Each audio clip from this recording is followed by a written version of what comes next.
Hello， 大家好，这里是大叔。今天咱们继续《吞噬天地》完全版高清流程。今天应该是第6期，上一期我说错了，今天是第6期，开始了赤壁之战相关的剧情。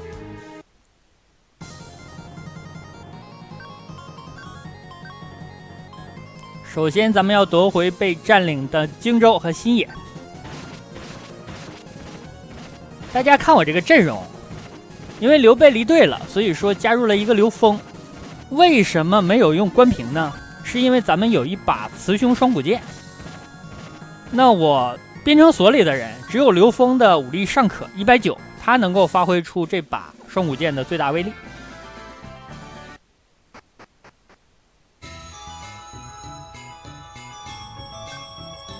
在这里和他对一下话，能拿到一条小船。用关平还有一个缺点，就是关平的武器现在是铜系的。因为咱们只有一把铁刀，所以说用了这样一个阵容。这是由于咱们现在特殊的装备被偷袭了，所以用的这个阵容。那给刘封往下放呢，也是因为他的输出只有这种物理输出，他不像赵云和关羽，如果被打得狠了呢，还能用计策来输出一下。你像张飞和刘封就只能平 A 了。所以给他俩往下放了一放，这城都被占了，糜芳也不知道在这里干嘛。好，在这对话，他把鲁肃藏在了江夏城，那咱们回江夏。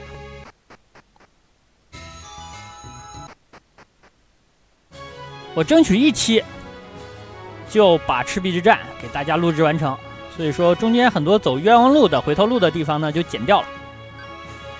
那鲁肃这里是加入的，但是他这种加入是临时的，因为第1章的时候你像孙坚也加入过，夏侯惇也加入过，那他这种加入大概就相当于孙坚那种加入。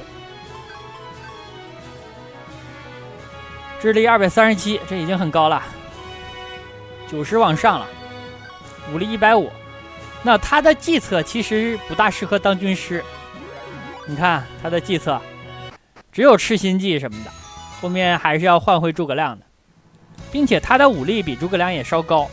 但是呢，因为他是半加入吧，客将有个弱点，就是他在战斗的时候不听你的指挥，他想砍人就砍人啊，想怎么办就怎么办，他是不听你指挥的。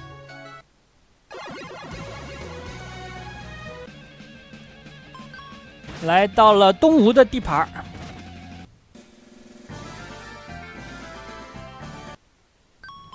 先去和孙权对话。鲁肃的武器也是不能更换的，他的装备不能动。这孙权的头像可以啊。周瑜。张昭什么时候出的家？我怎么不知道啊？吕蒙，二爷就是这个人啊！你现在就可以砍了他。那边是太史慈。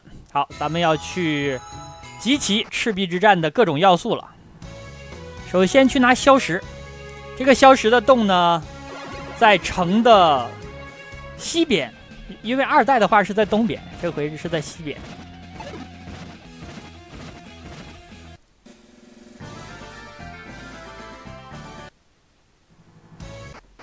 好，在这儿，这个地方比较近。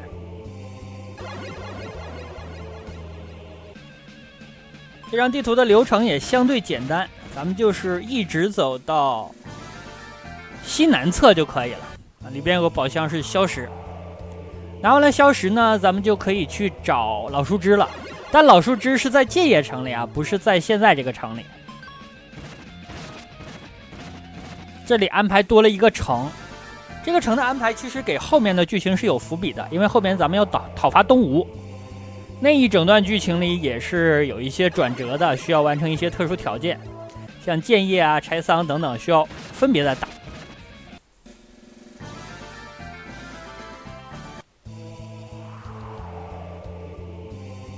这张图这就走了一半了。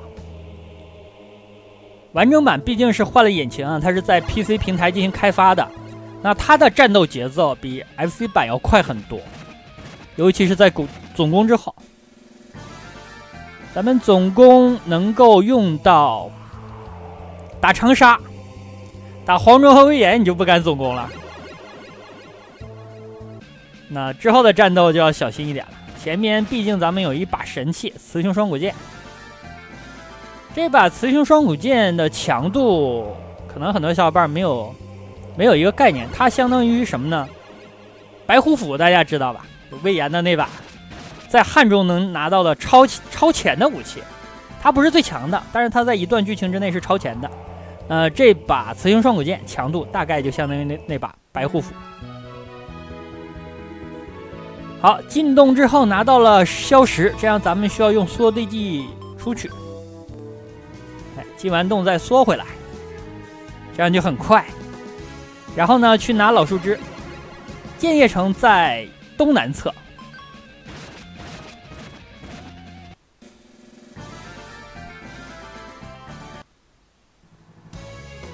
往这边走。这个视频几乎可以当做一个基础的攻略来看，但我这个版本不是最新的，这是 3.1。现在最新已经有 4.08 了，好像加入了很多新东西。好，拿完了老树枝，咱们再从财桑出发，向西南侧前进，去一个村子。这个村子里就可以打听出去拿秘法书的情报。好，第3个屋子。可以了，这回咱们向北回到刚才的码头，坐船出海。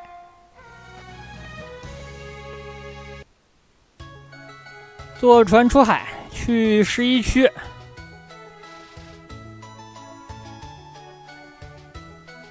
那这个版本日本的地图就很大了，大家可以看一下，这个好像是等比例制作的了，原版比较小。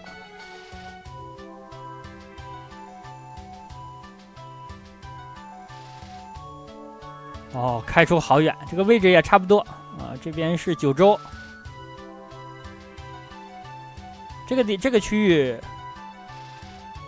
本州、北海道，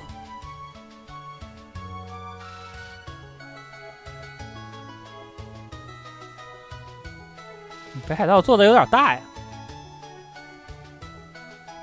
看四国岛这么点儿，阿波淡路都做了，这地图做的还挺细。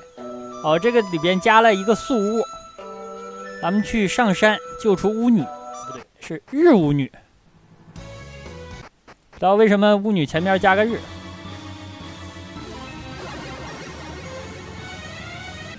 拿宝箱。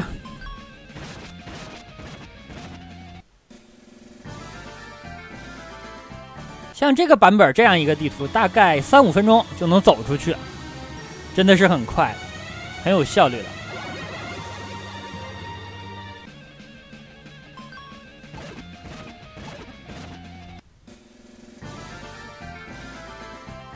刘峰的兵也不少，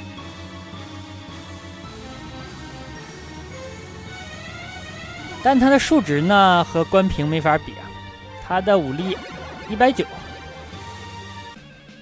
190，190是什么概念？给大家换算一下吧，要换算成255%，因为这是255%，咱们要换算成100满分的话，190就是75左右。关平的武力是220，相当于85-86吧，所以这还是差着不少。75和86大概差一个档次了，就是因为这把剑比较好，所以他才有上场的机会。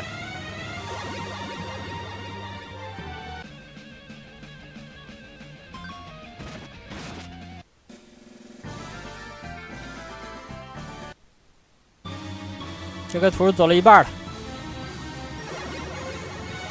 ，2分钟走了一半还成。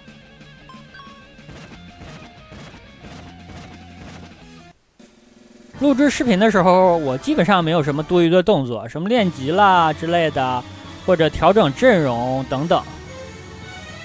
就都略过了。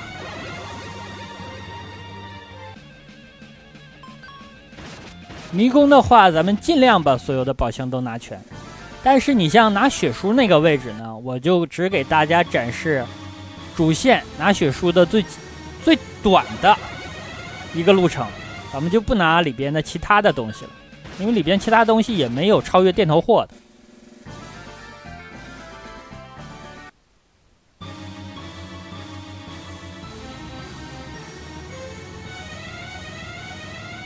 下来之后，应该还会往左走一走，有宝箱。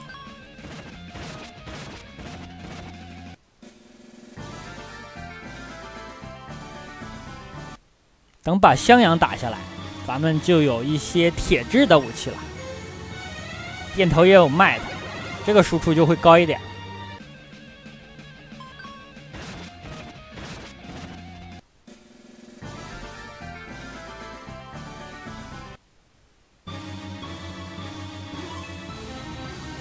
460多块钱，这个钱呢，平时感觉不到短缺。如果你不参加训练所的话，买东西还是够的。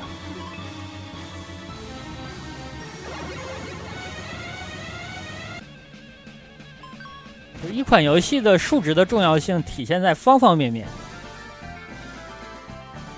如果你正常走流程，你到商店了，你发现你的钱比商店的电头货你需要的多了10倍，这样你就不会珍惜游戏里边钱这个参数了。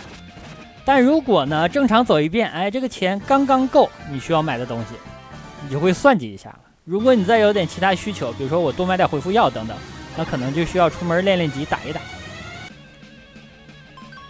这个门槛设定在哪儿是很有讲究的。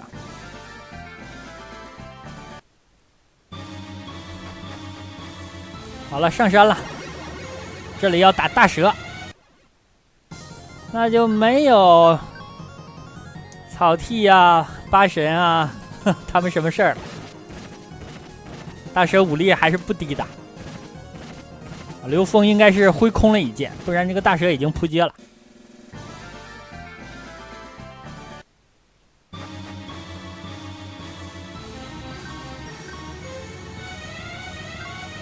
行了，他不会当场给咱们秘法书的，咱们要回到山下。回山下是有简便方式的，使用一个缩地技就可以了。这样就下来了。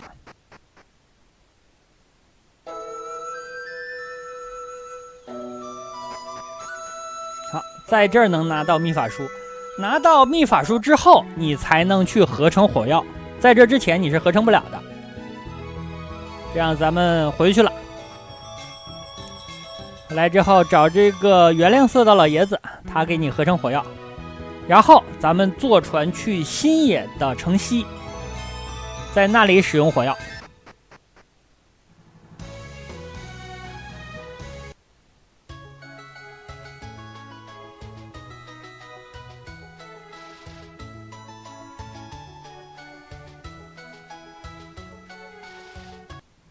坐船回到荆州，新野的西侧，啊，这里用火药，用火药之后向南方走就是襄阳，但是这里有一个地方，就是你向西走的话有一个山洞，拿西蜀地图的那个山洞里边有一个甲是火焰甲，比现在的甲呢高2个等级，防御力比较高。这里如果想拿的话，可以提前去拿。但这个流程我就不提前拿了，咱们后面入蜀之前再拿就可以。或者呢，去荆南4郡之前拿也行。现在这个防御力的提升不是很迫切，咱们就先打襄阳城了。蔡瑁，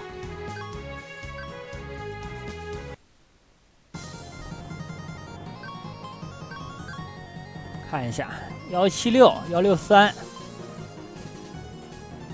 武力176， 176大概相当于69、70左右吧。总攻了啊！对面其实会回复技的武将还是挺多的，但是呢，总攻它怎么也比你一个一个卡要快一点啊！不停的在加血，那就看我捅的快还是他奶的快了。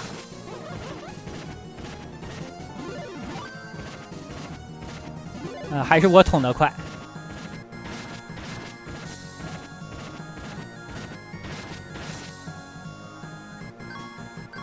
完活了。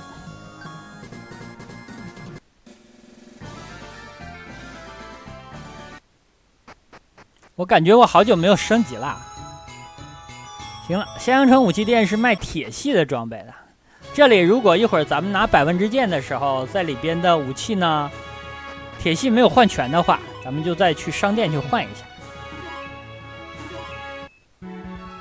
好，这是剧情道具百万之剑。因为赤壁之战之前呢，是给咱们提出3个难题，一个是借东风，第2个呢是蔡瑁，第3个是百万之剑。相当于蔡瑁和百万之剑这2个难题是一条路线解决的。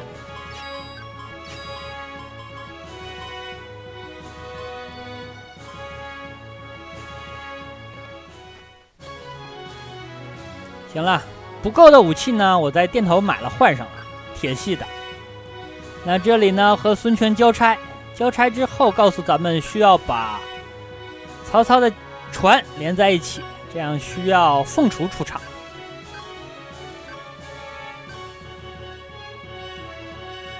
城南有一个湖，这个地图的位置差不多啊。城里呢有一个招魂丹，我没有拿，在右上角，不捡就算丢，还是拿了吧。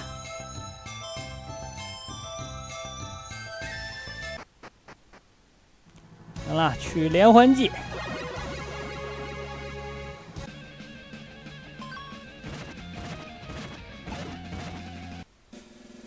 找庞统呢，需要坐船，一个坐船的迷宫。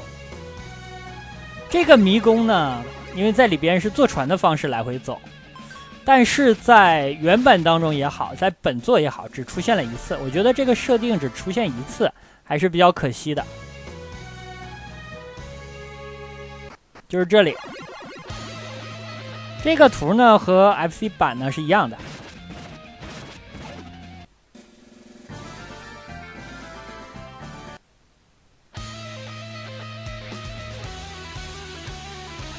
走过的小伙伴，这个图应该已经比较熟了。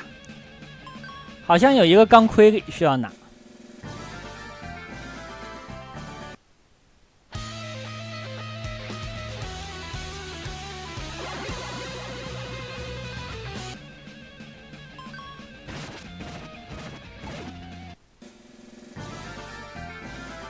如果你熟悉路线，知道走法，再加上本作的节奏比较快，所以这个一个迷宫走起来是真的很快。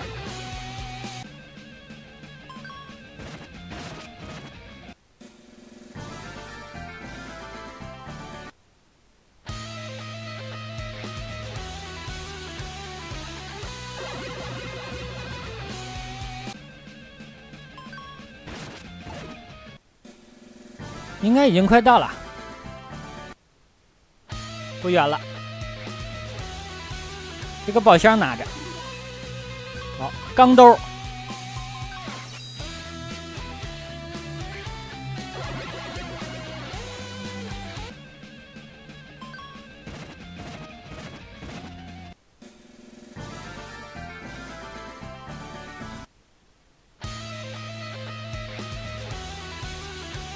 从这儿往右，然后往南一拐就到了。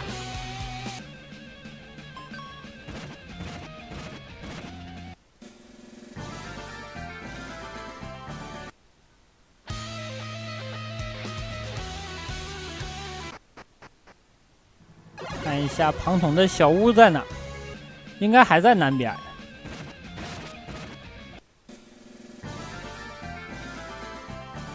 这里的鲁肃还在上面，后面我需要把鲁肃设成军师了，有让诸葛亮上来使用秘法书的，然后才开打。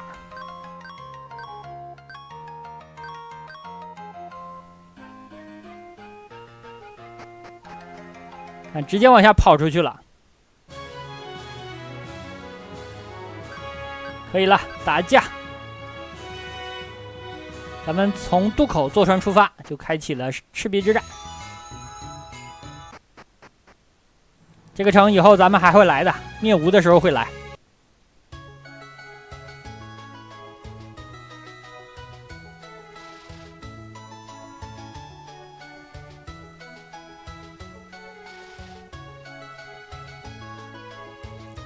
到了战场，孤零零的3艘小船，看对面。真的是多呀，看起来不止10倍。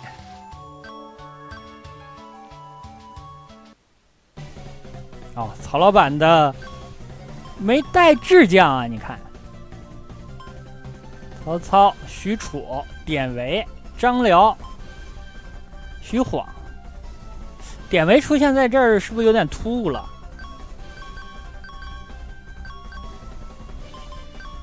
对，历史上这个时期他已经扑街了。诸葛亮使用了秘法术，行了，看曹操这点兵吧，每个武将大概带2万人，先烧了一顿。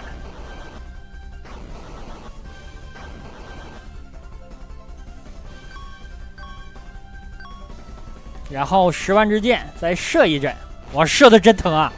每人6000多啊，又烧了一遍。这就损失兵力70%以上啊，80%。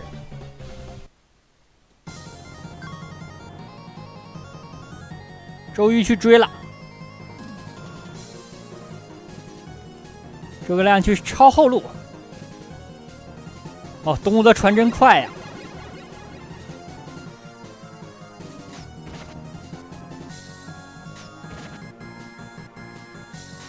平 A 一波。现在曹操的这一侧的武将的武力没有变，但是装备上变了，攻击力一般都变成了5。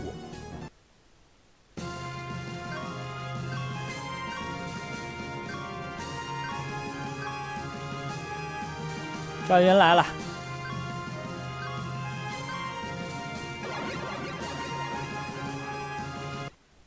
好，打张辽。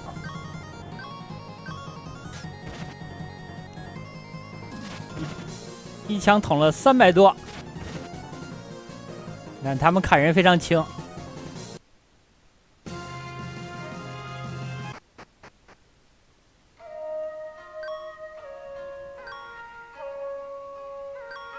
哦，这是李典和许褚，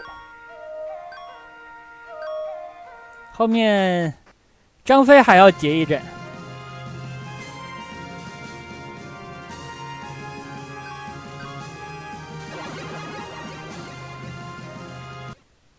许褚、徐晃，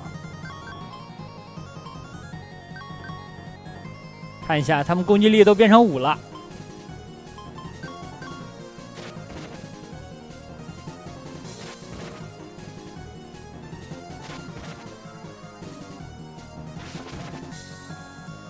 张飞还打出一记暴击，幸亏只有1个回合，2个回合就捅倒了。到二爷出场了。二爷把人放走了，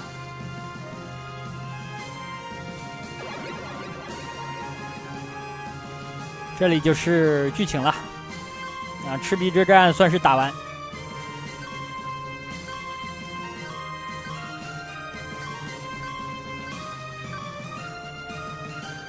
后面是荆襄9郡，关键是能收到魏延和黄忠。这样对咱们队伍的阵容提升是很大的。